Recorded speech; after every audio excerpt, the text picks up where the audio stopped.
What's going on, guys? Welcome back to the channel, and I am back. I have been traveling. If you guys don't know, I recently went over to the Grand Canyon and did rim to rim to rim, or attempted to do rim to rim to rim, if you guys haven't seen my Strava.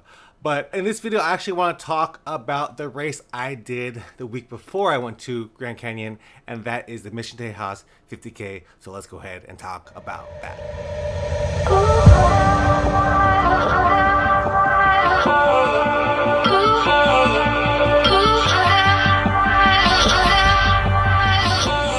Alright guys, so I did release the video of my Mission Tejas 50K. I was going to wait 2 weeks before anybody could watch it, just so I could get some memberships on the channel. But at the end of the day, I'm as excited to release these videos as anyone out there. I'm probably my own biggest fan, so I want to release this video because I knew it was a good video from what I saw. This video, if you guys watched it, brought me back to my 50 miler that I did over at Rocky Raccoon, and I really enjoyed that video, and this video brought back a lot of that, especially with me struggling a lot during this race. And you know, this race was a lot of elevation for me. It was over 3,000 feet of elevation, close to 4,000 feet of elevation. So with me training over here in Southeast Texas, I don't think anything's really gonna prepare me to run over there with that elevation. I think that if I did train again, or if I do plan on doing another ultra marathon with a lot of elevation, I'll probably have to stick with a treadmill and just do elevation over there.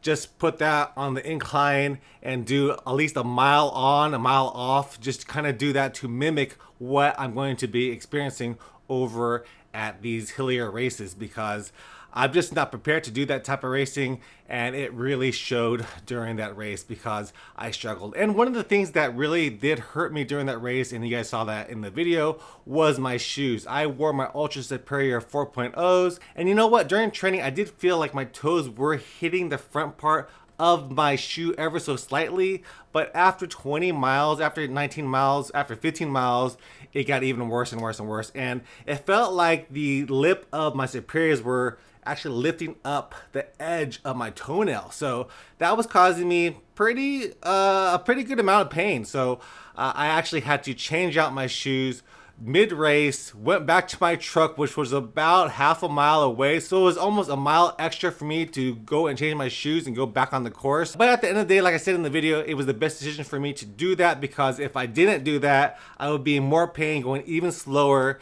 and just wouldn't be able to have a good race. But after that, I did switch up to those shoes, and the third, fourth, and fifth lap were better. Like, they were still challenging because I was getting tired of those hills. I was getting tired. So I really think that it was the best decision for me to change my shoes. Other than that, the course was great. It was really fun at the beginning, but towards the end, of course, I got tired. And then that last loop when I was running, and you know, when you're running an ultra marathon, especially one of these smaller ones, and Rob told me that there wasn't that many people that signed up for this ultra marathon, so there was a lot less people than there were usually. It gets lonely, and you kind of lose a little bit of motivation to keep moving forward. It's not that I didn't have any motivation, but there wasn't any quickness in my step to go. I was just slogging that last loop to get me through this race, and it just wasn't really any fun because I was just out there with my own thoughts, and your own thoughts during an ultra marathon can really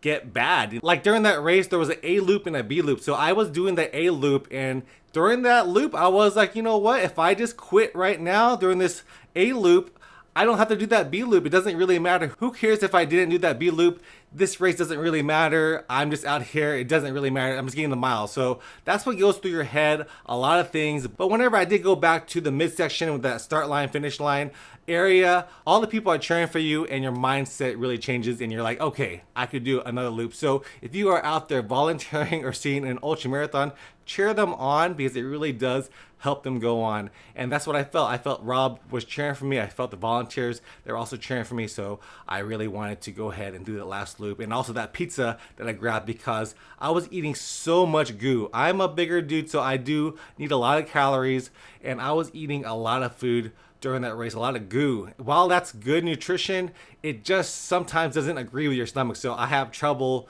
taking that down. And it takes almost a mile sometimes to sip those goos down as I'm trying to complete that loop or any any type of mileage.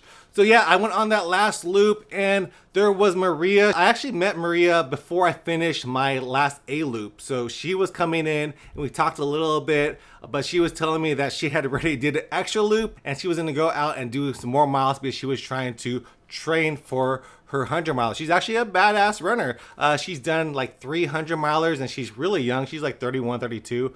And I went out on my last B loop and she came up to me when I was struggling going up one of these hills, and she just talked to me the whole way. She talked to me and we just chatted the whole time, and I told her about my YouTube channel, I told her about my running, told her about life, a lot of the things that she told me about her life and her running and everything else. So that really kept my mind off of the pain or the struggle or the just boredom of doing a loop alone. So Maria really helped me that last loop to finish it, and I'm really grateful for her because it just made that whole experience of this race, which was going to be kind of a downer at the end, and made it to a much better experience running and walking, basically walking with her that last loop. And I can't thank her enough for helping me finish that last loop in a more positive mood than I would have been finishing, by myself. So yeah, that race was great. I thought the video was great as well. I know it was 45 minutes, 48 minutes, I think,